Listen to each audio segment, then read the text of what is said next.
ഈശോ മിശിഹായ്ക്ക് സ്തുതിയായിരിക്കട്ടെ. പ്രിയ സഹോദര സഹോദരി, നിനക്ക് നല്ല ഒരു ദിവസം നേരുന്നു. ഈ ദിവസം ഏറ്റവും അനുഗ്രഹിക്കപ്പെട്ട ഒരു ദിവസമായി തീരട്ടെ എന്ന് ഈശോയോട് ചേർന്ന് നിന്നുകൊണ്ട് ആശംസിക്കുന്നു. വിശുദ്ധ യോഹന്നാൻ അറിയിച്ച സുവിശേഷം 15-ാം അധ്യായം 10-ാം തിരുവചനം. ഞാൻ എൻ്റെ പിതാവിൻ്റെ കൽപ്പനകൾ പാലിച്ച് അവിടുത്തെ സ്നേഹത്തിൽ നിലനിൽക്കുന്നത് പോലെ നിങ്ങൾ എൻ്റെ കൽപ്പനകൾ പാലിച്ചാൽ എൻ്റെ സ്നേഹത്തിൽ നിലനിൽക്കും. രണ്ട് കാര്യങ്ങൾ ഈശോ പറഞ്ഞു വയ്ക്കുക.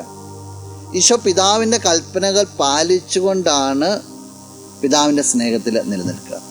നോക്കിക്കേ, ഈശോ എത്രത്തോളം പിതാവിൻ്റെ വാക്കുകൾക്ക് വില നൽകുന്നുണ്ടെന്ന്.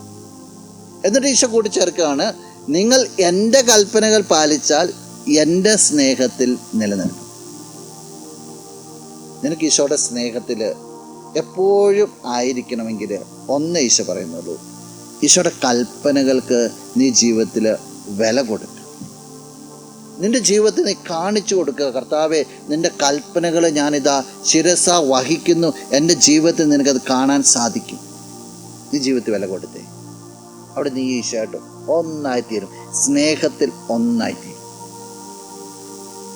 ദൈവപ്രമാണങ്ങൾ നിൻ്റെ ജീവിതത്തിൽ പൂർത്തീകരിക്കും. നമുക്ക് പ്രാർത്ഥിക്കാം. കണ്ണുകളടച്ച് കരങ്ങൾ കൊടുക്കും. നല്ലവനായ കർത്താവേ, നിന്നെ അങ്ങ് സ്തുതിക്കുന്നു, ആരാധിക്കുന്നു, മഹത്വപ്പെടുത്തുന്നു. നിന്റെ നിറ സാന്നിധ്യത്തെ നന്ദിയോടുകൂടി ഓർക്കുന്നു. ഈശോ ഈ വ്യക്തി നിന്റെ നാമത്തിൽ അനുഗ്രഹിക്കപ്പെട്ടെന്ന് പ്രാർത്ഥിക്കുന്നു.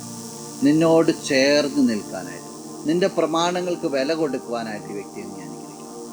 ഈ ദിവസത്തിന് വേണ്ട കൃപകൾ നന്മകൾ എല്ലാം നൽകണം, ഇപ്പോഴും എപ്പോഴും എന്നേക്കും. ആമേൻ.